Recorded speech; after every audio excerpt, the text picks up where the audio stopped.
My name is Claire, I'm 28 years old, and I never thought my cousin would look me in the eyes and say I wasn't welcome at her wedding. I guess I should start by telling you a little about myself. I'm not the kind of person who usually makes waves. I've always been the one in the background, doing my own thing, working hard, and staying out of drama. I've never been the center of attention. And honestly, I was fine with that. Or at least, I thought I was until my cousin Sophie made sure I knew exactly where I stood in our family. Sophie and I grew up side by side. We're only a year apart, so people naturally compared us our whole lives. Sophie was the golden one. She was bubbly, pretty, loud, and always knew how to charm a room. My aunts adored her. My grandparents bragged about her. Even when she messed up, skipping school, quitting jobs, bouncing between relationships, it was always brushed off as Sophie finding herself. Me? I was the steady one.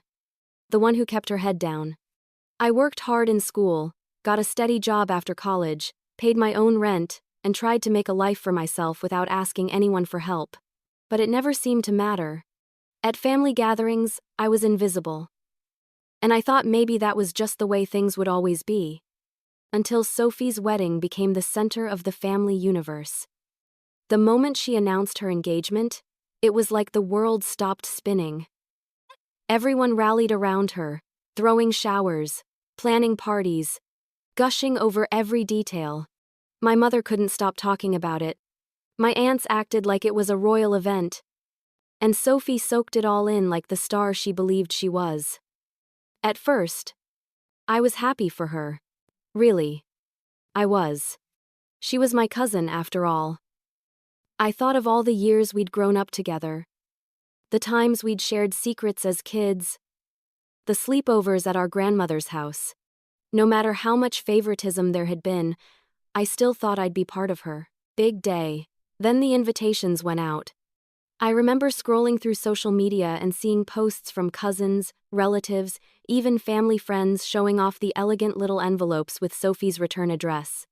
People gushed about the calligraphy, the fancy gold trim, the way she'd chosen her theme colors. Days passed. Then a week.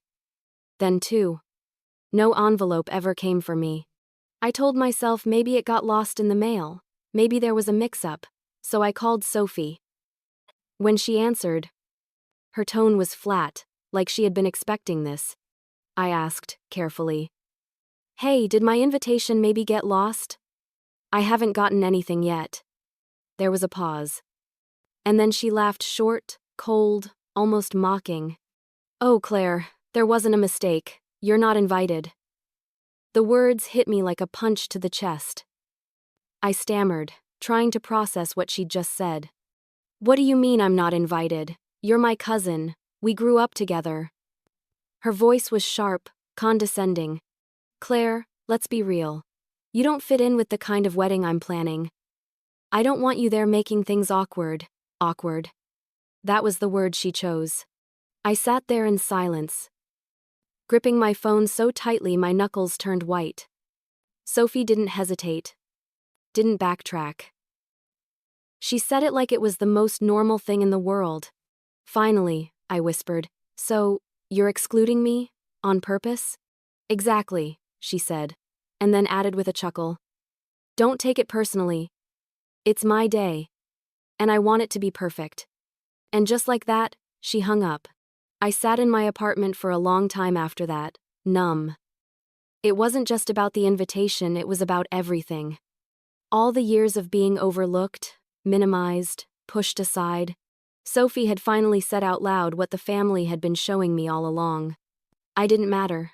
When I told my parents, they brushed it off.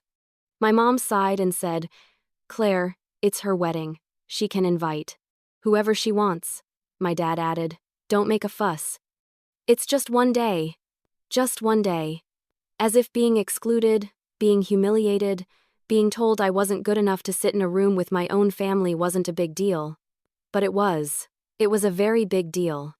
Because in that moment, I realized Sophie wasn't just cutting me out of her wedding, she was cutting me out of the family entirely. And the worst part? Everyone seemed fine with it. At the next family dinner, the entire conversation revolved around the wedding. Sophie bragged about her dress, her decor, her venue. Everyone laughed and clapped and cheered. I sat there, silent, my chest tight, while not one person even acknowledged that I wouldn't be there. It was like I had been erased. That night, as I drove home with tears stinging my eyes, something inside me shifted. I was done being invisible, done being laughed at, done letting Sophie humiliate me while everyone else looked the other way. If they didn't want me at the wedding, fine. But I wasn't going to sit quietly and accept it. No, I was going to remind Sophie, and everyone else, that I wasn't someone to be ignored. And instead of crying about being left out, I decided to crash the wedding in a way no one would ever forget. Being excluded wasn't new to me, it was just the latest chapter in a long story of favoritism. When Sophie told me I wasn't invited to her wedding, the words cut deep. But if I'm honest, it wasn't just about the wedding. It was about everything that had come before it. That conversation was just the final, undeniable proof of something I'd known all my life. Sophie had always been the one who mattered, and I was the one who didn't. Growing up, the differences between us were obvious. Sophie was loud, bubbly, and dramatic. I was quieter, more reserved, and focused. She could walk into a room and make everyone laugh, while I sat back and observed. My relatives ate up her energy. Them. Sophie was exciting. I was too serious. It didn't matter how hard I worked. If I brought home straight A's, Sophie's C in a subject would still get more attention. If I got a part-time job and saved money for college, Sophie quitting another job was brushed off as her being too creative to be tied down. I still remember one Christmas when I proudly told everyone I had earned a scholarship. My parents smiled politely, but before I could even finish the story, Sophie walked in late, wearing a flashy new outfit, and everyone swarmed her with compliments. My scholarship was forgotten within minutes. That was my life, invisible, overlooked, minimized. As we grew older, the favoritism only got worse. When I got my first apartment, I was thrilled. I'd worked so hard to make it happen on my own. And I invited the family over for dinner to celebrate. They came, but I could tell they weren't impressed. My dad said, "It's small, but it's a start," while my mom asked why I hadn't chosen something nicer. The very next week, Sophie moved into a bigger place that her parents helped pay for.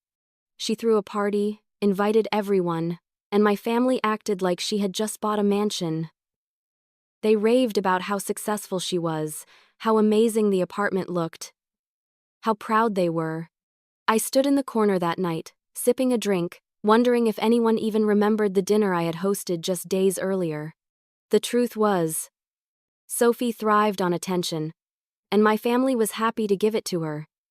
Every birthday was a spectacle. Every new relationship was treated like the arrival of royalty. And when she got engaged, it was like the entire family world revolved around her. I still remember the night she announced it. We were at a family gathering, and Sophie stood up dramatically, holding out her hand with the ring. Everyone screamed and clapped. My aunts rushed forward, tears in their eyes, hugging her like she was the first person in history to ever get engaged. And me? I clapped too. I smiled. I said congratulations. But inside, a small voice whispered, "You'll be forgotten again." And I was right. In the months leading up to the wedding, Sophie soaked in the spotlight like she was born for it. My mom and dad called me constantly not to talk about me, but to gush about Sophie. She's going with a blush pink theme. She found the most stunning venue. Her dress is going to be absolutely breathtaking. I listened, nodding, making the right noises, even though every word felt like a reminder that Sophie mattered and I didn't.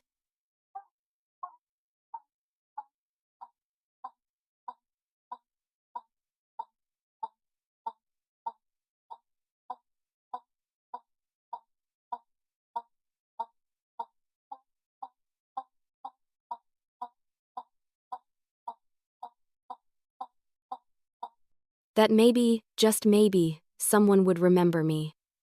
But Sophie's cold words, "You're not invited," were the nail in the coffin. The worst part was how the family reacted when they found out. I thought, surely someone would be outraged on my behalf. Surely someone would say, "Wait, why wouldn't Claire be there? She's family." But instead, they shrugged. My mom said, "It's Sophie's wedding. Don't make this about you." My dad said, "She can invite whoever she wants. You'll survive." An aunt even joked, "Well, at least you'll save money on a gift." They laughed, and I sat there, humiliated. That's when I realized the wedding wasn't just Sophie's way of excluding me. It was the family's way of confirming what I had always known. I didn't belong. But here's the thing about being overlooked your whole life. You get used to being quiet. But you also start paying attention. You notice details. You remember things other people forget. And when the time comes, you know exactly how to use that information. Because the more my family ignored me, the more determined I became not to be invisible anymore. They thought I'd just accept it. That I'd sit at home quietly while they all celebrated without me. But I wasn't going to give them that satisfaction. If Sophie didn't want me at her wedding, fine. But I wasn't going to let her have a perfect fairy tale while I was erased from the picture. No, I was going to make sure her big day became a story she'd never forget. That's when the idea first sparked, what if I turned their own celebration against them? The worst part wasn't that I wasn't invited, it was how much they laughed about it. After Sophie told me outright that I wasn't invited to her wedding, I thought the sting would fade with time. I told myself I'd get over it, that I didn't need to be there. But instead of fading, the wound only deepened. Because Sophie didn't just leave me out quietly, she made a spectacle of it. At every family dinner, every phone call, every casual conversation, the wedding was all anyone wanted to talk about. And while I sat in silence, trying to hold my composure, my exclusion became the running joke. One night stands out vividly in my mind. We were at my aunt's house for a Sunday dinner. Sophie was holding court at the table, laughing about how exclusive her guest list was. Someone joked about how tough it must have been to narrow it down, and Sophie smirked and said, "Well, not really. Cutting Claire was the easiest decision I made." The room erupted with laughter. My aunt chuckled. My cousins giggled. Even my parents smiled awkwardly, not saying a word to defend me. I sat there, cheeks burning, staring at my plate. My fork felt heavy in my hand, and I could feel my chest tightening with humiliation. It wasn't just that she'd excluded me, it was that she wanted me to know I was excluded, and she wanted everyone else to laugh about it too. I excused myself from the table, locking myself in the bathroom for a few minutes just to breathe. My reflection in the mirror looked pale, small, defeated, and I hated it. In the days that followed, the mockery only got worse. On social media, Sophie posted countdowns, bridal shower photos, cake tastings, dress fittings. Every comment section was flooded with praise from family and friends. And then, one day, she posted a photo of her bridesmaids with the caption, "Only the best people in my life get to be part of this day." One of her friends commented, "Even your cousin Claire?" followed by a laughing emoji. Sophie replied, "Claire doesn't belong at classy events like this." When I saw it, my stomach dropped. She hadn't just excluded me, she was publicly humiliating me. She wanted the world to know I wasn't good enough to stand beside her. My hands trembled as I scrolled through the comments. Not a single relative stood up for me. Some even liked the post. That was the moment I realized it wasn't just Sophie against me. It was the entire family, complicit in my erasure. The next family event I went to was the last straw. We were at my grandmother's birthday party, and all anyone could talk about was Sophie's wedding. Decorations, flowers, food, every detail was dissected and praised. I sat on the couch quietly, trying to disappear, when I overheard two of my cousins whispering, "Can you believe Claire didn't get invited?" One said, snickering, "Honestly, I'm not surprised." The other replied, "She's so uptight. Can you imagine her at the reception? She'd probably sit in the corner judging everyone." They both laughed. I felt the words slice through me like a blade. And then Sophie walked in, glowing, smug as ever, and someone asked her about her guest list. She shrugged dramatically and said, "What can I say? Some people just don't fit into my world. No hard feelings." The room laughed again. That was it. That was the moment something inside me broke. I drove home that night with tears streaming down my face. I gripped the steering wheel so hard my knuckles ached, my chest tight, with rage and humiliation. Why was I always the punchline? Why did no one care that I was being humiliated, over and over again? By the time I got home, my tears had dried, replaced by a cold, sharp clarity. They wanted me invisible. They wanted me silent. They wanted me erased from Sophie's perfect day so they could laugh and celebrate without me. But I wasn't going to let them. I wasn't going to sit back and watch Sophie get her fairy tale while I was treated like nothing. If they wanted me erased from the wedding, fine. But I was going to make sure there wasn't a wedding to erase me from. The next morning, I woke up with a different kind of energy.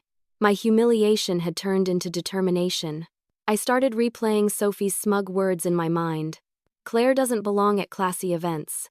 Fine. If I didn't belong at hers, then she wouldn't belong at all. I began thinking about ways to turn the tables. Crashing the wedding? Too obvious? Causing a scene? Too easy for them to paint me as the villain. No, I needed something smarter, something sharper, something that would take away the one thing Sophie loved most: control. And then it hit me. The venue. Sophie had been bragging about it for weeks, some fancy, upscale place she could barely afford, the crown jewel of her perfect day. I remembered her gushing about how exclusive it was, how hard it had been to secure the date. If I could take that from her, the thought made my heart race. That night, I stayed up late, scrolling through my phone, researching venues. It didn't take long before I found the one Sophie had been bragging about. Pictures of it filled the website. A glittering ballroom, chandeliers, a lush outdoor garden. And right there on the booking page, I saw it. Her date marked as pending confirmation. Not fully booked, not yet. My pulse quickened as I realized what this meant. Sophie hadn't finished locking it in. She must have been paying in installments, dragging her feet, waiting to scrape together the rest of the deposit. And me? I had savings. I had good credit. I had what she didn't. For the first time in weeks, I smiled. Because I had just found my way in. And when I discovered the truth about their wedding plans, I realized I had the perfect opportunity for revenge. I didn't just find the venue, I found the crack in Sophie's perfect plan. After that family dinner where Sophie mocked me like I was the punchline of some cruel joke, I couldn't shake the idea that had sparked in my mind. She had her heart set on that venue, the one she wouldn't stop bragging about.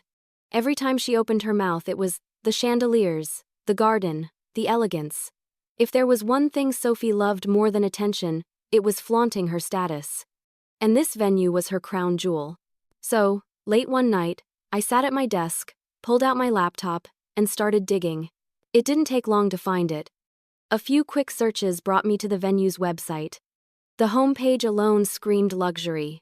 Sweeping photos of glittering chandeliers, marble floors polished to a mirror shine, and a lush outdoor garden with twinkling fairy lights strung between trees. I scrolled through the gallery, imagining Sophie walking through it in her expensive white dress, basking in all the admiration she craved. But then, when I clicked the booking page, my heart skipped a beat.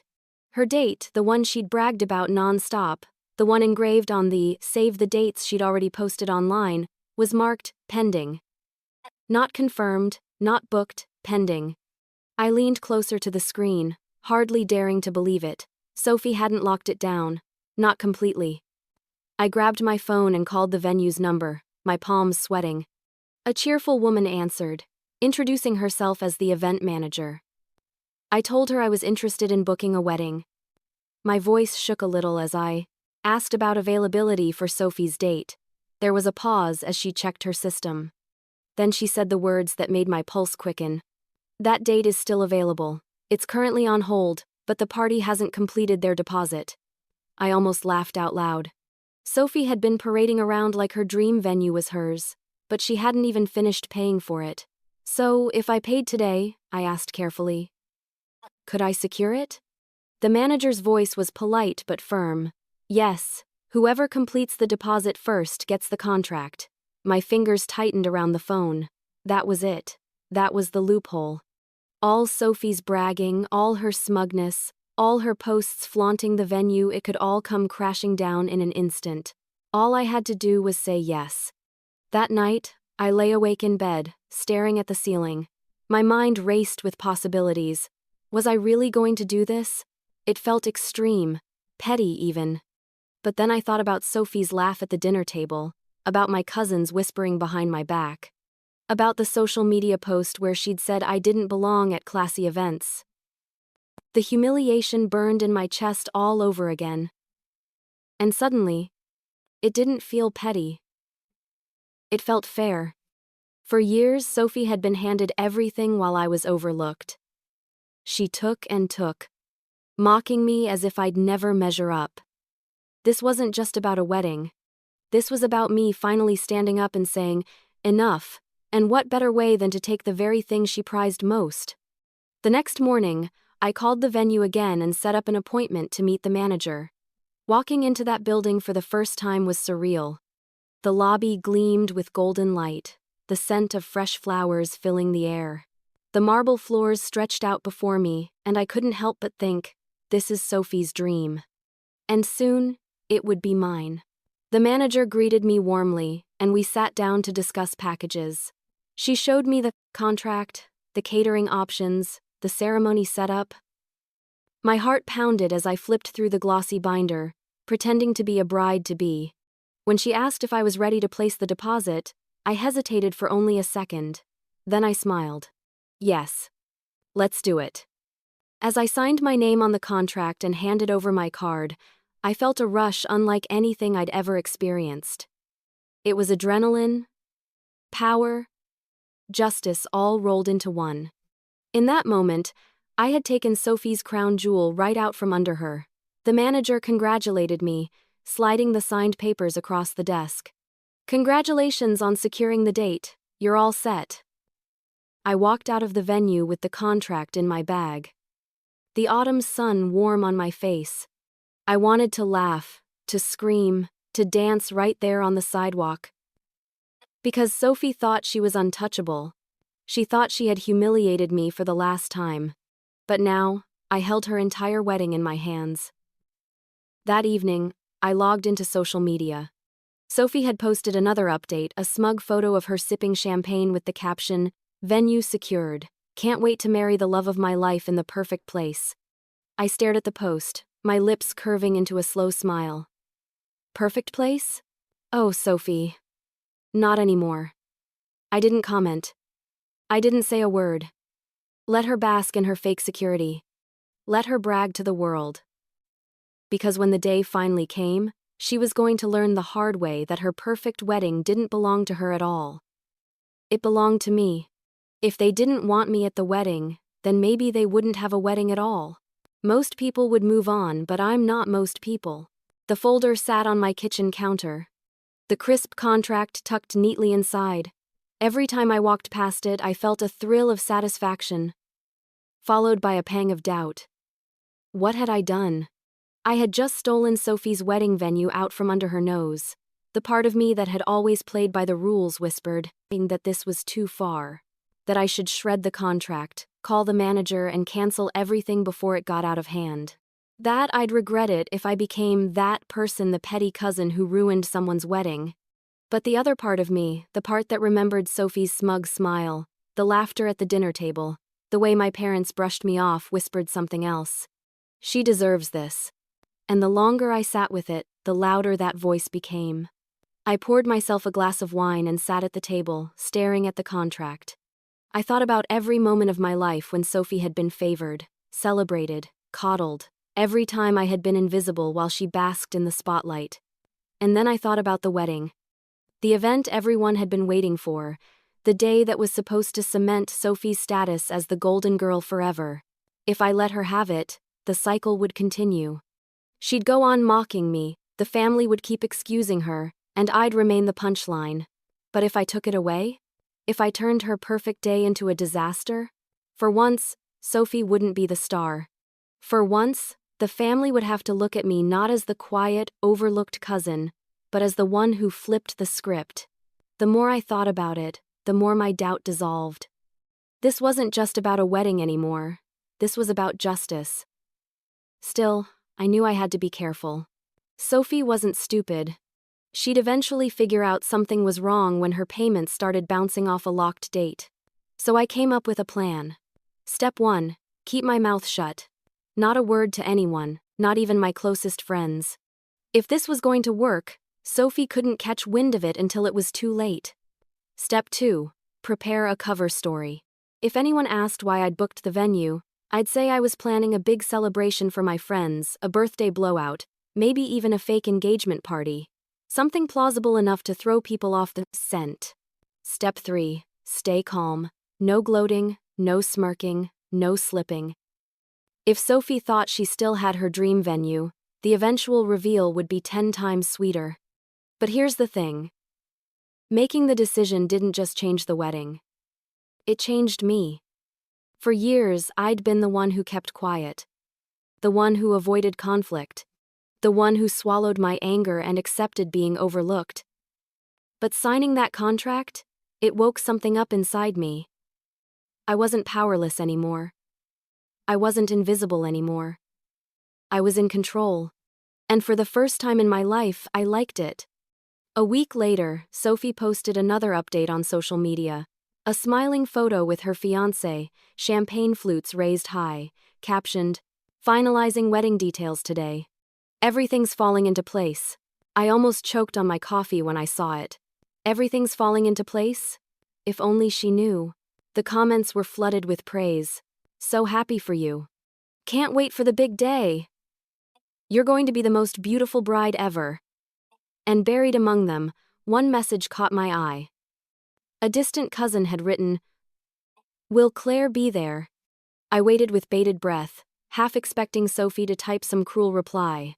But instead, she simply ignored the comment. For once, she wasn't mocking me. For once, she didn't hold the power. I did. Of course, there was still risk. Part of me worried my family would hate me forever, that they'd see me as vindictive, spiteful, petty. But then I thought back to all the times they had dismissed me. When had they ever defended me? When had they ever cared about my feelings? Never. So why should I care about theirs now? This wasn't about winning their approval. It was about reclaiming my dignity. And if it meant Sophie had to lose everything she'd been bragging about, so be it. The day I paid the second installment on the venue, I felt a strange sense of calm wash over me. It was official, locked in, no matter how much Sophie begged, no matter how much she threw her little tantrums, that venue belonged to me now. I could already picture the scene, her showing up with her entourage, only to be told the space wasn't hers. Her face falling, her voice rising, her world crashing down. It was almost poetic, and for once, I'd be the one standing tall. That night, I sat on my balcony with another glass of wine, staring out at the city lights. I thought about Sophie's words, "You don't belong at classy events." Maybe she was right. Maybe I didn't belong in her world of fake smiles and shallow admiration. But I belonged in my own world, one where I wasn't invisible anymore. And soon, everyone would see it. Because Sophie thought she had humiliated me for the last time. But the truth was, I had only just begun. I had just taken Sophie's wedding away from her and she didn't even know it yet. The strangest part was how calm I felt after signing, like I had finally taken control. After I made the second payment on the venue, a calmness settled over me that I hadn't felt in months. For weeks, Sophie's smug voice and cruel laughter had been ringing in my ears, gnawing at my self-worth. But now, it was quiet. Because I knew something she didn't. Every time Sophie posted another picture of her bridal gown fittings, or another countdown to the best day of her life, I didn't feel the old sting anymore. I didn't feel left out. Instead, I smiled. Because in just a matter of weeks, her best day would become her worst. And I was the one holding the match. The family gatherings were the hardest part. Everyone was buzzing about Sophie's big day. My mom called me constantly with updates I didn't ask for. She's thinking of doing peonies for the centerpieces. Oh, Sophie showed me pictures of her cake tasting. It's going to have 4 tiers. The venue is going to be absolutely stunning, I would murmur. That's nice. All while biting back laughter. Because if only she knew. If only any of them knew. They talked about the venue like it was some magical kingdom Sophie had conquered, and the entire time, the contract was sitting in my drawer, with my name on it. Sometimes, I had to force myself to act normal. At Sunday dinner, when Sophie went on and on about her exclusive guest list, I smiled politely, even when she not so subtly glanced at me to remind me I wasn't on it. At one point, she leaned across the table and said, "Claire, don't take it personally. Weddings are just for people who matter, you know?" The entire room chuckled. I took a sip of my drink and kept my face neutral, though inside I was practically giddy. If Sophie thought she was the only one playing a game, she was about to learn how wrong she was. Meanwhile, I started preparing my own event at the venue. Not a wedding, I wasn't about to make up some fake fiancé, but a celebration nonetheless. I told the event manager it was a private party. A birthday blowout. Technically, my birthday was only a couple of weeks after Sophie's planned date, so it wasn't even a complete lie. When my friends asked what I was planning, I played coy. I told them I was organizing something special but kept the details vague. It'll be a night to remember, I promised. And it would be, though not for the reasons they thought. The closer we got to Sophie's wedding date, the more excited she became. Every phone call from my mother included some new brag. Sophie just picked her dress. Everyone cried when she tried it on. She's working with a string quartet. Isn't that elegant? The photographer she hired is one of the best in town. I would nod and hum, pretending to listen, but inside I was savoring it. Every detail she shared would soon collapse like a house of cards. And when it did, I wouldn't even have to raise my voice. I'd just stand there with the signed contract, calm and collected, while her entire fantasy crumbled. The night before her rehearsal dinner, I couldn't sleep. Not because I was nervous, but because the anticipation was intoxicating. I lay in bed, staring at the ceiling, replaying the moment over and over in my head. Sophie, walking into the venue, her entourage around her, only to be told it wasn't hers. The look on her face as she realized everything she'd been bragging about for months had slipped through her fingers. The whispers from relatives. The shock. It was going to be beautiful. And yet, there were moments when doubt crept in. One night, I sat on my couch, contract in hand, and asked myself, was this too far? Would the family hate me forever? Would I become the villain in their eyes? But then I remembered Sophie's voice at that dinner table. Cutting Claire was the easiest decision I made. The humiliation, the laughter, the way no one defended me, it all came rushing back. No, this wasn't too far. This was exactly what she deserved. And maybe my family would hate me for it. Maybe they'd call me cruel, petty, heartless. But at least they'd finally see me. At least I wouldn't be invisible anymore. The days flew by, and soon, the morning of Sophie's wedding arrived. The family chat was blowing up with messages. Photos of Sophie getting her hair done, her bridesmaids sipping mimosas, her fiancé smiling nervously in his suit. I scrolled through them silently, a smirk tugging at my lips. Because while they were busy getting ready for the perfect day, I was already dressed and heading to the venue. My heart pounded as I walked through the glass doors, the chandeliers glittering above me. The staff greeted me warmly by name. I belonged there. I had the contract. I had the receipts. This was my venue now. And in just a few hours, Sophie was going to find out the hard way. And when the day finally arrived, I walked into the venue ready to watch her perfect wedding collapse. I didn't have to crash the wedding, I made sure there wasn't one to crash. The morning of Sophie's wedding was buzzing with energy, at least from what I could see in the family chat. Photos, selfies, behind-the-scenes videos, my relatives couldn't stop posting about how excited they were for the perfect day. I kept scrolling, lips curling into a smile. Because while they were celebrating Sophie's big moment, I knew the truth. Her big moment didn't exist. I had the contract. I had the venue. And by the end of the day, I'd have her pride too. I arrived at the venue early, wearing a sleek dress, nothing flashy, nothing that screamed bride. I wasn't there to play pretend. I was there to own what was mine. The staff greeted me warmly. "Good morning, Miss Thompson," the manager said, her tone professional but kind. "Everything is ready for your event tonight." My chest swelled with satisfaction. Sophie had spent months bragging about how perfect this place was going to be, but it wasn't hers. It was mine. I glanced around the glittering ballroom, the chandeliers sparkling, the tables set up, the garden outside glowing with twinkle lights. I didn't feel out of place anymore. For once, I belonged. It wasn't long before the first of Sophie's guests began to arrive. Cars pulled into the parking lot, people in elegant dresses and tailored suits stepping out, chatting happily. I stayed inside, calm, sipping a glass of water as I waited for the storm. The first murmur of confusion came from the front desk. A couple walked in, announcing they were there for the Cooper wedding, Sophie's last name. The receptionist glanced at her list, then shook her head. "I'm sorry, we don't have that event scheduled today." The couple frowned, insisting they had the right date. Voices grew louder. Guests began to gather, whispering. And then she arrived. Sophie swept in like a queen, her white gown sparkling under the chandeliers, her bridesmaids fluttering around her like attendants. She had that smug smile plastered across her face, the one she always wore when she thought the world was hers. "Hi, we're here for the Cooper wedding," she announced, her tone commanding. The receptionist hesitated, then glanced nervously at the manager. The manager stepped forward, her voice careful. "I'm so sorry, but there's no Cooper wedding scheduled here today. The venue is booked for another client." Sophie laughed, actually laughed, as if it were a silly mistake. No, you must be confused. I booked this place months ago. This is my venue."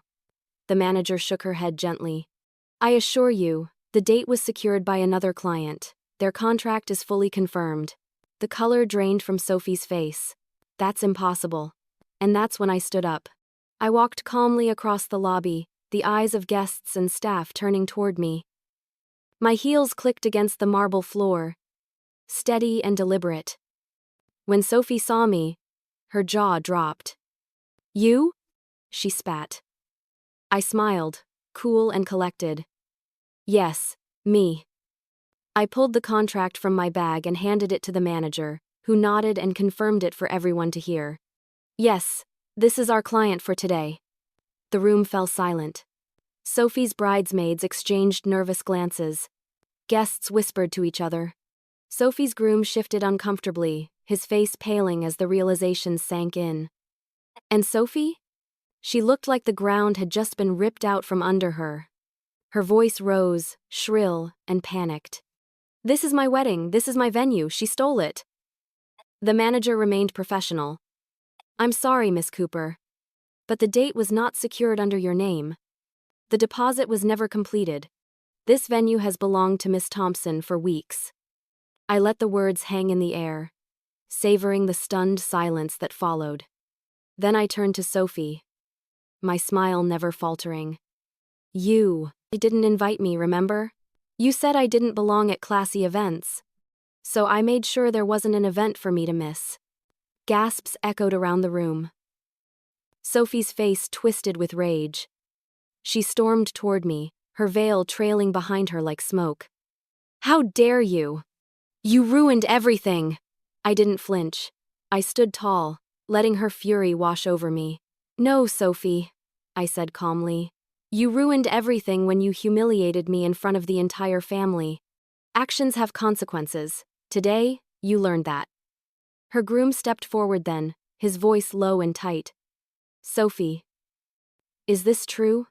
You didn't finish paying for the venue?" She spun on him, desperate. "I was going to, I just needed more time. This is her fault." But he didn't look at me. He looked at her, disappointment written all over his face. The whispers grew louder. Guests shook their heads. Some even smirked, clearly relishing the drama. And for once, I wasn't the one being laughed at. The chaos escalated quickly. Sophie screamed at the staff, at her groom, at me. She demanded they throw me out, demanded they fix it. But the contract was clear.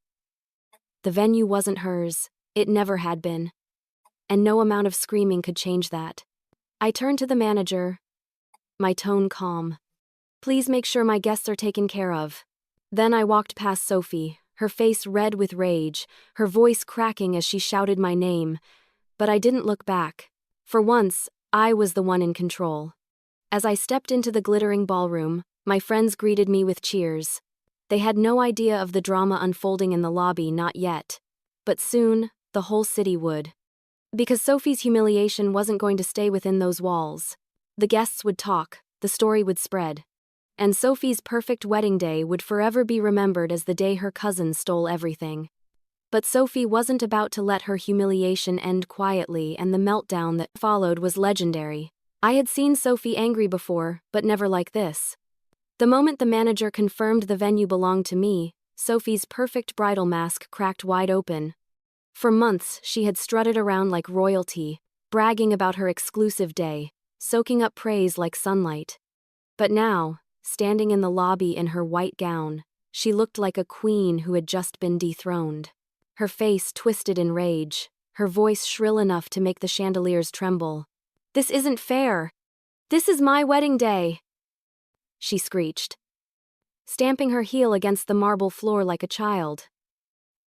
"She stole this from me!" The whispers rippled louder through the crowd of guests. Some looked shocked, others were already exchanging knowing smirks. People who had once sung Sophie's praises were now watching her unravel like a bad reality TV episode. She whirled on her fiancé, her mascara already streaking. Tell them this is our wedding. Make them fix this." He looked pale, frozen. "Sophie, they have a contract. You didn't finish the payments, did you?" Her eyes widened, betrayal flashing across her face. "You're blaming Emmy? This is all her fault." She jabbed her finger toward me, her manicured nail trembling with fury. I stood still, my expression calm, letting her dig her own grave with every scream. "You've ruined everything, Claire," she howled. "You couldn't stand that I was finally happy, could you? You've always been jealous." The words rang through the hall, desperate and hollow. For the first time in my life, the family wasn't laughing at me. They were staring at Sophie like they were finally seeing the monster behind the golden girl. Her bridesmaids tried to calm her, tugging at her arms, whispering in her ear. But Sophie shook them off violently, her veil slipping sideways, her perfect hair falling loose. "Don't touch me," she screamed. "This is supposed to be my day, mine." The manager stepped in, her voice steady but firm. "Miss Cooper, please lower your voice, or we'll have to ask you to leave."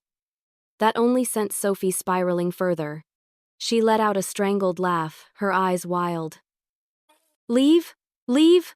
I'm the bride! You can't throw me out of my own wedding!" Her groom finally spoke, his voice low with embarrassment. "Sophie, stop. You're making a scene." The room fell silent for a moment, stunned. Sophie's eyes widened, her fury shifting to him now. "Making a scene? Making a scene? Do you hear yourself? Our wedding has been stolen, and you're worried about appearances?" His face hardened. "No, Sophie. I'm worried about the way you're acting." Her scream echoed through the lobby. It wasn't the wail of a heartbroken bride, it was the rage of someone who had never been told no in her life. I almost felt sorry for her. Almost. Because for once, Sophie couldn't charm her way out of the mess she'd made. She dropped to her knees dramatically, clutching her dress as if she were in a soap opera. "Why is this happening to me?" she sobbed. "Why does everyone hate me? I deserve this day." No one moved to comfort her. No one rushed in to soothe her ego like they always had. Instead, people exchanged uneasy glances, their admiration curdling into pity or worse, disdain. And I stood there, watching, finally free of her shadow.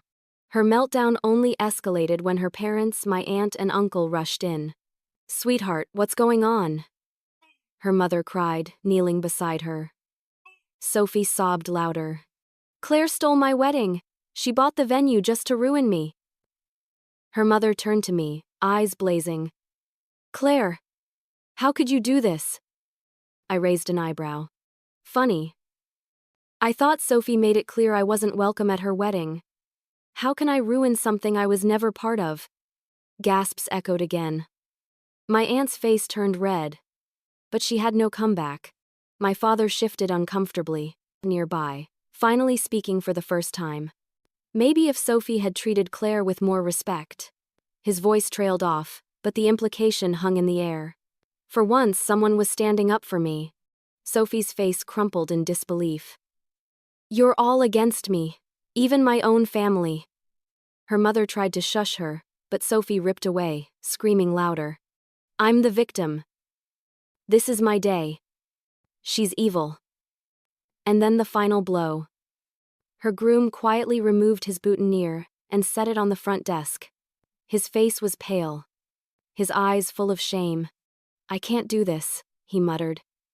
The room gasped again. Sophie froze, mascara streaking down her cheeks. What? What do you mean you can't do this? He shook his head. I can't marry someone who acts like this. This isn't what I want. The silence that followed was suffocating. Sophie's scream tore through it like glass shattering. No, you don't get to leave me. You're supposed to love me. She lunged toward him, but her bridesmaids held her back, her dress bunching awkwardly as she thrashed in their arms. The groom turned and walked out, the doors slamming shut behind him. And just like that, Sophie's wedding, her dream, her fairy tale, her perfect day was gone. The whispers became louder, harsher. Some relatives shook their heads in disgust. Others muttered that they'd always known Sophie was too spoiled. I stood quietly at the edge of the chaos, calm, collected. For once, I wasn't the one being ridiculed. Sophie's screams echoed down the marble halls, her voice raw with rage and desperation. She had spent her whole life mocking me, dismissing me, laughing at me. But now the entire family was watching her break apart. But Sophie's anger wasn't the only fallout. The rest of the family turned on me too. Winning didn't feel like victory when the entire family came at me. The echoes of Sophie's screams still rang in my ears long after her groom stormed out of the venue.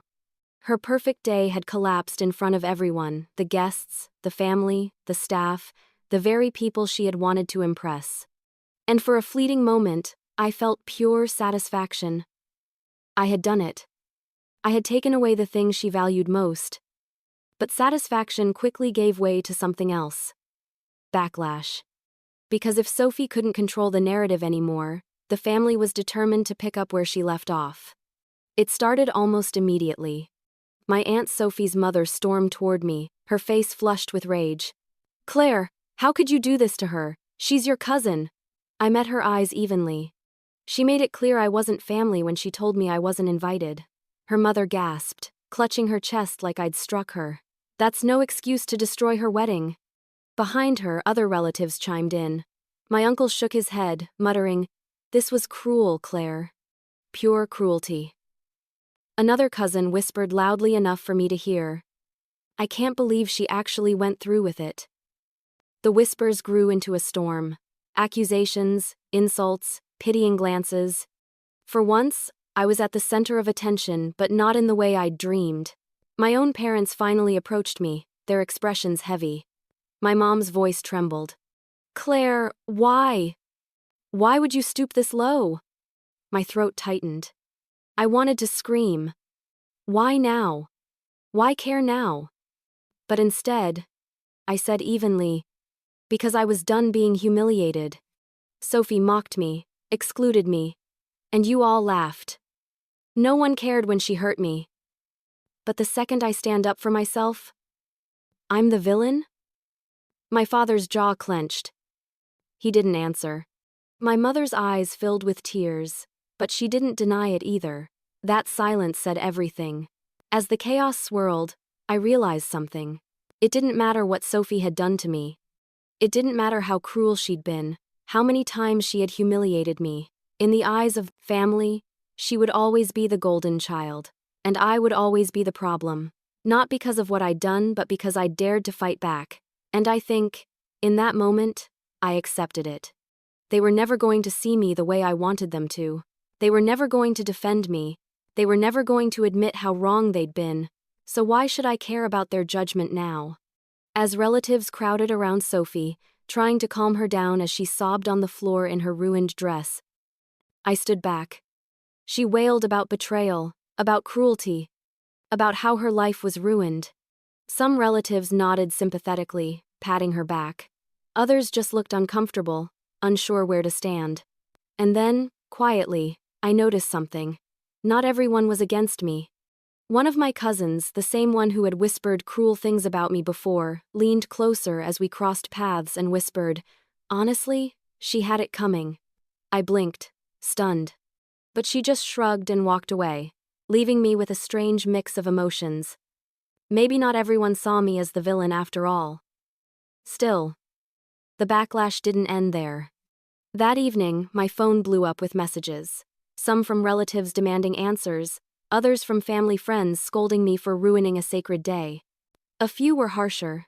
One aunt sent a text saying, "You should be ashamed. You've disgraced this family." But for every angry message, there were others quieter, more private that said things like, "I wish I had your courage," or, "She's treated us badly too. You just finally did something about it." It wasn't the overwhelming support I wanted, but it was something. My parents called late that night. My mom's voice was soft, broken. "Claire, your aunt is devastated." Sophie's heartbroken. Was it really worth it? I closed my eyes, gripping the phone tightly. Was it worth it when Sophie humiliated me at every family dinner? Was it worth it when she told me to my fam and stated at every family face I wasn't invited, and you told me not to make a fuss? Was it worth it when everyone laughed at my pain? There was silence. Then, a whisper. "We didn't know how much it hurt you." I laughed bitterly. You didn't want to know. For once, they didn't argue. The family WhatsApp group exploded for days. Some took Sophie's side. Others tried to stay neutral.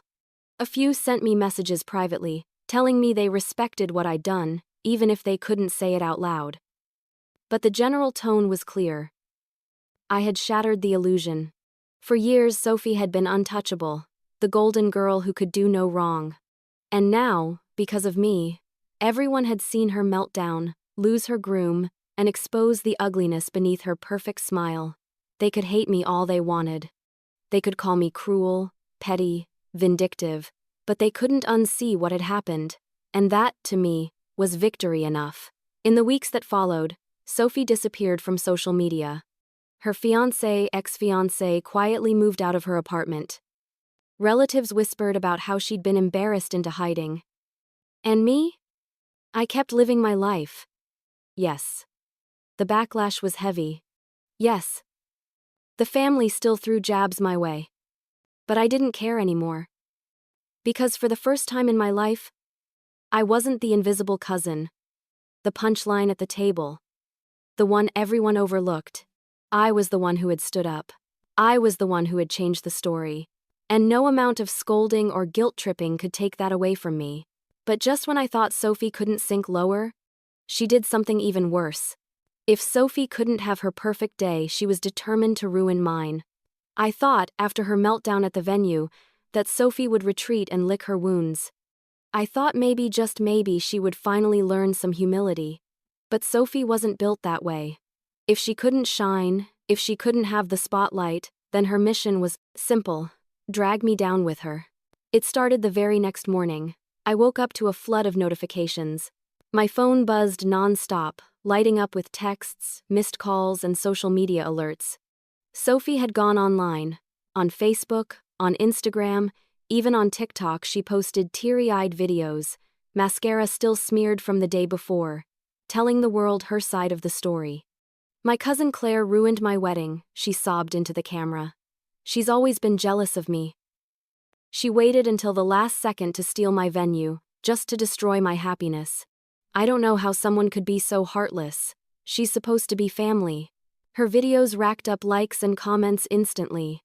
Sympathy poured in from friends, acquaintances, and people who had no idea what really happened. "That's horrible. How could anyone do that to their own cousin? She must be jealous of you, Sophie. Don't let her win. I stared at my screen, a mixture of rage and disbelief boiling in my chest. She was twisting the story, painting herself as the poor, innocent victim, while I became the villain. And the worst part? People were eating it up. By afternoon, Sophie had tagged me in one of her posts. "This is the girl who destroyed my wedding. Don't trust her." My phone exploded with hate. Messages from strangers calling me a monster. DMs filled with insults, even threats. Some relatives jumped into the comments too, backing Sophie up. My aunt called me toxic. My uncle said I needed professional help. It felt like a tidal wave crashing over me. And for a moment, I wondered if maybe I had gone too far. But then I remembered Sophie at that dinner table, laughing at me, mocking me, while everyone else joined in. I remembered her saying, "Cutting Claire was the easiest decision I made." And just like that, the guilt faded. No, I hadn't gone too far.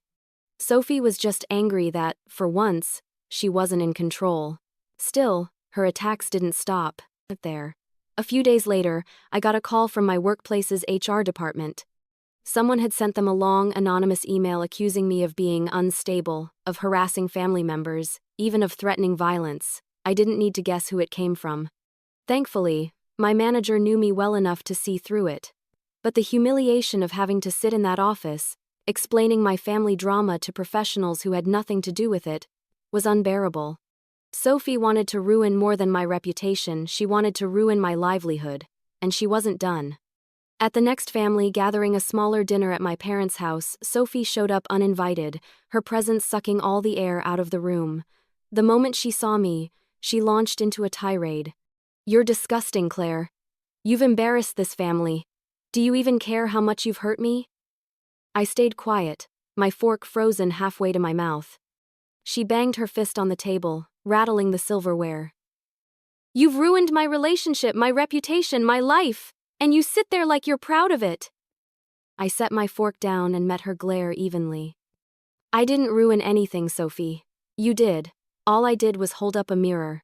Her face twisted, her voice trembling with fury. "You're going to regret this. I swear you're going to regret it." The room fell into tense silence. My parents didn't defend me.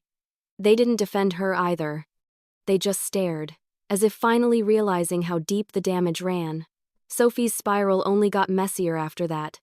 She started showing up at places she knew I'd be: the coffee shop near my office, the gym I went to, even outside my apartment once. Each time, she tried to provoke me, screaming insults until I walked away. One night, she even keyed my car, scratching the word "jealous" across the driver's side. I filed a police report, though part of me wondered if pressing charges would only make her play the victim harder. But deep down, I knew the truth. Sophie wasn't in control anymore. She was flailing, desperate. Her entire identity had been built on being the golden child, the one who always came out on top. And now that image had shattered, she was clawing at anything she could to drag me down with her. But I wasn't going to let her. The more she lashed out, the calmer I became. Because every tantrum, every desperate post, every ugly outburst only proved my point. The family could blame me all they wanted, but the mask had slipped, and they couldn't unsee who Sophie really was. Even her former defenders began to waver. One aunt who had berated me days earlier quietly admitted, "She's not handling this well. Maybe you weren't entirely wrong." Not entirely wrong. That was as close to an apology as I'd ever get. And I took it. But Sophie wasn't finished. Her final, desperate move was the one I didn't see coming. Late one night, I got a text from an unknown number. When I opened it, my stomach dropped. It was a screenshot. Sophie had created a fake email account in my name. She'd been sending vile, threatening messages to herself and others, pretending they came from me. The caption beneath the screenshot read, "Let's see how long you last when everyone thinks you're dangerous." My blood ran cold. This wasn't just petty anymore. This was war. But when I saw what Sophie's own fiancé did next, I knew I wasn't the only one who'd had enough. I wasn't the only one Sophie pushed too far. Her groom finally snapped too. By the time Sophie started faking, threatening emails in my name, I realized she had crossed into dangerous territory. Her obsession with destroying me wasn't just about salvaging her pride anymore, it was about dragging me down completely. But what she didn't know was that the person she needed most, the one she thought she could still manipulate, was finally done with her. Her ex-fiancé, Daniel. After the wedding disaster, Daniel had disappeared from Sophie's social media. She scrubbed her accounts of their photos together, pretending like the collapse of her big day was just a minor hiccup. But in reality, whispers about Daniel had started circulating. Some family members claimed he had gone to stay with friends out of state. Others said he'd quietly moved back in with his parents. I didn't care much until the day Daniel reached out to me directly. The text came out of nowhere. "Claire, I think we should talk. You deserve to know the truth about Sophie." For a moment, I just stared at the screen. Stunned. Why would he reach out to me, of all people? But something in my gut told me to hear him out.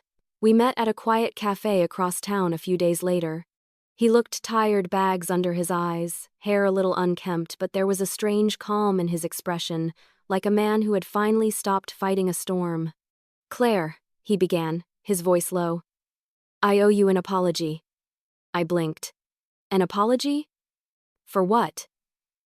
For not seeing it sooner. For not realizing what she was doing to you. To everyone. He let out a bitter laugh, shaking his head.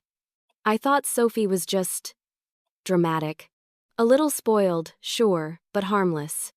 But when I saw the way she reacted at the venue, the way she screamed, the way she blamed you, the way she tried to twist the story online, I realized she's not just dramatic. She's toxic. Dangerous. I stayed quiet, watching him. He sighed, leaning back in his chair. "Do you know she tried to convince me to press charges against you? She wanted me to lie to the police. To say you threatened us, that you sabotaged her on purpose. She said if I loved her, I'd help her ruin you." My stomach turned. "What did you say?" I told her no.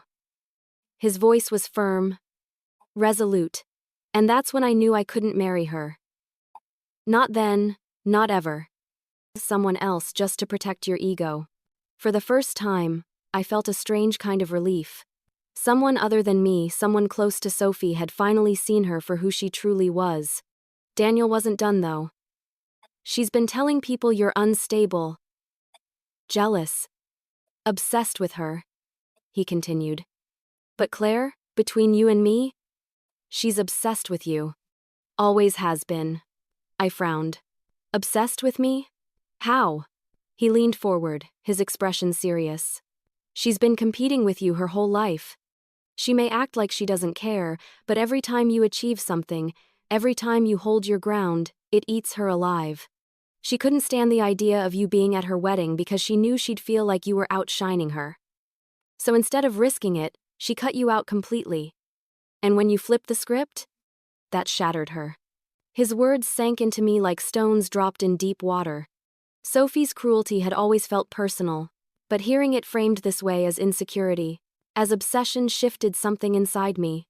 She hadn't excluded me because I didn't matter. She'd excluded me because, in her mind, I mattered too much. Daniel reached into his bag then, pulling out his phone. "I want to show you something." He scrolled for a moment, then handed it to me. On the screen were screenshots of Sophie's recent texts to him, pages and pages of frantic messages. "Please, you have to help me ruin her. Claire deserves to be exposed. She's dangerous. If you don't back me up, I'll tell everyone you cheated." "Don't think I won't." I read in silence, my chest tight. "She tried to blackmail me," Daniel said quietly. "Tried to force me to take her side. But I'm done. I've blocked her now. And I want you to know if she tries to pull anything else, you have my support. I'll testify. I'll tell anyone who asks exactly what she's been doing." For the first time in a long time, I felt something I hadn't expected to feel, vindicated. When I left the cafe that day, I walked out lighter. Sophie's golden mask was slipping, and Daniel's words proved it. She had spent years painting me as the jealous, bitter cousin. But now, Her own fiancé had seen the truth and was willing to stand by it. That night, I sat on my couch replaying our conversation. His words echoed in my mind. She's obsessed with you. For so long I had seen myself as the invisible one. The one who didn't matter. The one erased from the family. But maybe, just maybe, Sophie had always known I was stronger than she wanted to admit, and maybe that was why she hated me so much. Still, Sophie wasn't giving up easily. Her fake email stunt was still hanging over me, and I knew she wasn't done trying to spin the story in her favor. But now, I had an ally. And not just any ally, the one person who knew Sophie better than anyone else. I didn't need to fight her alone anymore. For once, she wasn't just my problem. She was exposed, and I knew the next move she made would be the one that finally destroyed her, not me. And as her perfect fairy tale fell apart, I finally felt free. For the first time in years, Sophie wasn't the golden child anymore. The weeks after the wedding fiasco were some of the strangest of my life. For so long, my family gatherings, conversations, and even my own self-image had revolved around Sophie, Sophie the golden child, Sophie the favorite, Sophie the untouchable. But now, Sophie was silent. Her once busy social media accounts went dark.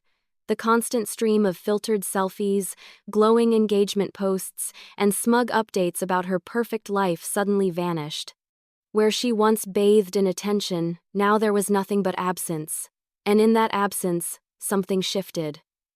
The family that had once praised her non-stop started whispering. At first they tiptoed around the subject. No one wanted to be the first to admit it, but I could see it in their eyes. Sophie's meltdown at the venue had been too public to ignore. The screaming, the tantrum, the way her groom walked out, they couldn't spin it, couldn't excuse it. At Sunday dinner, my uncle muttered under his breath, "She embarrassed herself." That wasn't Claire's fault. Another aunt, who had once scolded me for ruining everything, sighed heavily. "She's not handling things well. Maybe we enabled her too much." Those words shocked me more than anything. For years I'd been painted as the jealous one, the bitter one, the problem. But now, the cracks in Sophie's golden pedestal were finally visible to everyone. It didn't mean the family suddenly embraced me with open arms. My mother was still tense, her voice heavy with disappointment whenever she spoke about the wedding incident. My father stayed quiet, caught between loyalty to me and fear of rocking the boat with my aunt and uncle. But at least they weren't laughing at me anymore, and honestly, that was enough. Because for once, I wasn't the invisible one. I was the one who had forced everyone to see the truth, even if it came at a cost. Meanwhile, Sophie spiraled. Rumors trickled in from extended relatives and mutual friends. She had been calling Daniel nonstop, begging him to take her back. When he blocked her, she showed up at his workplace, causing such a scene that security had to escort her out. She'd been kicked out of her apartment after falling behind on rent. Apparently, the perfect life she'd bragged about was built on borrowed money and handouts from her parents. And the cherry on top? The vendors she'd promised to pay for the wedding were demanding refunds she couldn't give. Word spread quickly in our small town. Sophie Cooper wasn't just dramatic. She was unreliable. For the first time in her life, Sophie wasn't being adored. She was being pitied, and worse, she was being judged. At first, I thought I'd feel triumphant. I thought I'd savor every story of her downfall, every whispered conversation about her behavior, every relative who finally admitted she wasn't perfect. But as the days turned into weeks, my satisfaction dulled. Because even though Sophie had brought it all on herself, even though she'd done everything to deserve the fallout, she was still my cousin. And part of me couldn't help but grieve the relationship we'd never had, the one where we were equals, where we supported each other instead of tearing each other down. That part of me ached. But the other part of me, the part that had been humiliated, ignored, dismissed for years, knew this was the price of survival. I started focusing on my own life. With Sophie out of the spotlight, I finally had room to breathe. I reconnected with old friends I'd pulled away from. I hosted small gatherings at my apartment without fear of being mocked. I even picked up painting again, something I'd abandoned years ago when Sophie told me my art was boring. Each brushstroke felt like reclaiming a piece of myself. For the first time, my life wasn't defined by Sophie's shadow. It was mine. Still, the family drama lingered. Some relatives still blamed me, whispering that I'd gone too far. Others avoided me altogether, afraid of choosing sides. And then there were the ones who quietly reached out, telling me they admired me for finally standing up to Sophie. It was messy, complicated, but it was honest.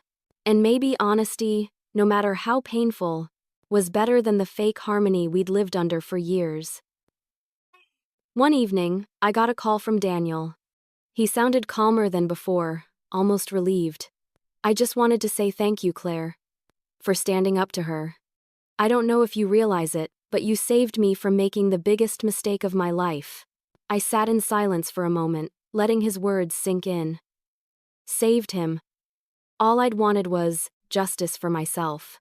But maybe, in some strange way, my actions had freed more than just me. The night after that call, I stood on my balcony, staring at the city lights. For years, I'd felt small, invisible, like the family's afterthought. Sophie had always been the star, and I was just there. But now, Sophie's pedestal was gone, and I wasn't invisible anymore. I wasn't the golden child. I wasn't the villain. I wasn't the punchline. I was me, flawed, imperfect, but finally seen. And that was enough. Of course, just when I thought the storm had passed, life had one more twist for me. Because a few months later, there was a knock at my door. And when I opened it, I nearly dropped the mug of tea in my hand. It was Sophie. Her hair was messy, her eyes swollen from crying. She looked nothing like the glamorous bride who had once paraded around in designer dresses. And when she spoke, her voice was hoarse, broken. "Claire, I need your help." I thought I'd never hear from her again until she showed up at my door, crying. I thought I'd never hear from her again until she showed up at my door, crying. It had been months since the implosion of Sophie's wedding day. By then, the whispers had died down, the family drama had cooled, and Sophie had vanished from social media altogether. For the first time in my life, I could breathe without her shadow looming over me. So when I heard a knock at my door on that quiet evening, the last person I expected to see was Sophie. I opened it, and my breath caught. Her once perfect hair was tangled, her eyes red and swollen from crying. She wore a hoodie that hung off her shoulders, nothing like the polished outfits she used to flaunt. She looked broken. "Claire," she whispered, her voice hoarse. "Please, I need your help." I didn't answer right away. My first instinct was to slam the door in her face. After everything she had done, the humiliation, the lies, the smear and campaign, she had no right to stand there and ask me for anything. But another part of me, the part that remembered the little girl I'd grown up with, hesitated. "What do you want, Sophie?" I asked flatly. Tears spilled down her cheeks as she stepped closer. "I don't have anyone else. Daniel's gone. Mom and Dad are sick of me. Even my friends won't answer my calls anymore. I've lost everything." Her voice cracked. "I know I was horrible to you. I know I don't deserve forgiveness. But please, I just need somewhere to stay. Just for a little while." The words echoed painfully in my head. Just for a little while. I'd heard that phrase before, too many times, always followed by chaos and destruction. I crossed my arms, my body stiff. "Sophie, the last time you said just a little while, you trashed my life. Why should this time be any different?" She shook her head frantically. "It will be different, I swear. I've learned my lesson. I've hit rock bottom, Claire. I can't do this alone. Please. You're my cousin. My family." Family. The same word she had thrown in my face when she excluded me. The same word my parents had used to guilt me into silence. I took a deep breath. "You made it clear before that I wasn't your family, remember? You said cutting me out of your wedding was the easiest decision you ever made." Her face crumpled. I was wrong. I was so wrong. For a moment, I almost believed her. Almost. Then I remembered the smear campaign. The fake emails she sent pretending to be me. The videos where she cried crocodile tears to strangers online, painting me as the villain. And suddenly, all I could see was the pattern. Every time Sophie fell, she expected someone else to catch her. Every time she burned a bridge, she expected forgiveness. Every time she broke something, she expected me to clean it up. Not anymore. I can't help you, Sophie, I said firmly. Not this time. Her eyes widened, panic flashing across her face. Claire, please. Don't do this. I don't have anywhere to go. I shook my head. You should have thought about that before you destroyed every relationship you had. Actions have consequences, Sophie. You taught me that. She dropped to her knees then, sobbing so loudly I was sure my neighbors could hear. I'll change, I promise I'll change. I'll go to therapy, I'll get a job, I'll do whatever you want. Just don't leave me like this. Her desperation was raw, but so was my resolve. I crouched down, meeting her tear-streaked face with steady eyes. Sophie, I hope you do change. I hope you really do get help, but I can't be the one to save you. Not after everything you've done to me. She blinked at me, stunned, as if no one had ever told her no so plainly before. For a long moment, she just knelt there, her sobs echoing in the hallway. Then, slowly, she pushed herself to her feet, her expression hardening. Fine, she spat, her voice shaky but sharp. If you want to be heartless, go ahead. But don't think this makes you better than me. You're just as cruel. I felt a strange calm settle over me. No, Sophie. I'm not cruel. I'm finally choosing myself. With that, I closed the door. Her muffled sobs lingered for a few moments before fading away. I leaned against the door, my chest heavy, my hands trembling. It wasn't easy. Turning her away hurt more than I wanted to admit. But deep down, I knew it was the right choice. Because helping Sophie again would only mean reliving the same nightmare, and I was done living in that cycle. Later that night, my mother called. Sophie told me what happened, she said, her voice thick with disapproval. Claire, she's family. How could you turn her away when she needed you? I clenched my jaw. She's family? Where was that energy when she excluded me from her wedding? When she smeared me online? When she sent fake emails in my name? Silence stretched on the line. Finally, I said, if you want to help Sophie, that's your choice. But don't expect me to set myself on fire to keep her warm anymore. I hung up before she could reply. For the first time, I didn't feel guilty. That night, as I lay in bed, I realized something profound. This wasn't about Sophie anymore. It wasn't about revenge, or justice, or proving myself to my family. It was about me finally standing tall, setting boundaries, and refusing to be dragged down by someone else's chaos. Sophie could cry, scream, blame, and beg all she wanted. But I wasn't her safety net anymore. I was my own. And that's when I realized this wasn't Sophie's story anymore, it was mine. Taking the venue wasn't just revenge, it was me reclaiming my worth. When I closed the door on Sophie that night, leaning against the wood as her sobs faded down the hall, I realized something important. The story wasn't about her anymore. It hadn't been for a while. For years, Sophie had controlled the narrative. She was the golden one, the shining star, the untouchable favorite. I was the afterthought, the shadow, the quiet cousin no one bothered to see. But in taking that venue and standing up for myself, in refusing to let her humiliate me anymore, I had flipped the script. This wasn't Sophie's story of triumph, it was mine. The weeks that followed were quiet. Sophie faded from everyone's conversations. She stopped showing up at gatherings, stopped dominating social media, stopped demanding the spotlight. Instead, life moved forward. And for once, I wasn't left behind. I felt lighter. Not because Sophie was gone, but because I had finally set myself free. I started noticing the little things again.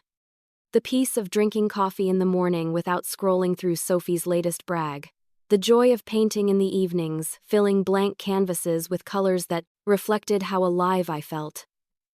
The comfort of sitting with friends who cared about me, laughing without the weight of comparison pressing down on my chest. For the first time in my adult life, I wasn't defined by being Sophie's cousin, I was just Claire. And that was enough. My family, of course, was still complicated. My mother still sighed every time Sophie's name came up, guilt heavy in her voice. My father avoided the subject altogether. Some relatives still whispered that I had gone too far. But others, slowly, began to see me differently. At a small gathering one weekend, one of my cousins pulled me aside. She lowered her voice and said, "You know, I think you were the only one brave enough to stop her. We all just let her get away with everything for years." Her words stunned me. Because that was it, wasn't it? Sophie wasn't a monster who appeared out of nowhere. She had been enabled, fed, adored without consequence. The family had built her pedestal. And I was the one who finally kicked it over. It didn't make me proud in the way I thought it would. I wasn't smug, or triumphant, or basking in glory. Instead, I felt steady, grounded, like I had finally stepped into my own skin. Because the truth was, revenge hadn't been about destroying Sophie. It had been about reclaiming myself. Reclaiming the girl who'd been overlooked at every holiday dinner. The woman who had worked hard only to be dismissed. The cousin who had been humiliated and erased. By saying no, by taking what she thought was untouchable, I proved to myself that I mattered. That my boundaries mattered, that my voice mattered, and no one could take that from me again. One evening, months later, I stood on my balcony with a glass of wine, watching the city lights glitter against the dark sky. I thought about Sophie, wherever she was now. Maybe she'd found another way to claw her way back into the spotlight. Maybe she hadn't. Maybe she'd finally learned something. But it didn't matter. For once, her choices weren't my burden to carry. I wasn't her safety net. I wasn't her scapegoat. I wasn't her shadow. I was me, and I had finally claimed my own story. If there's one thing I've learned, it's this. Sometimes the people closest to you will dismiss you the most. Sometimes family will laugh at your pain, minimize your worth, and side with the one who hurts you. But that doesn't mean you don't matter. It doesn't mean your voice isn't important. And it doesn't mean you have to stay silent. Because the moment you decide to stand up, to set boundaries, to demand respect, that's the moment you reclaim your power. It won't be easy. You'll be called cruel. You'll be called selfish. You'll be called heartless. But you'll also be free. Looking back now, I don't regret what I did. Not for a second.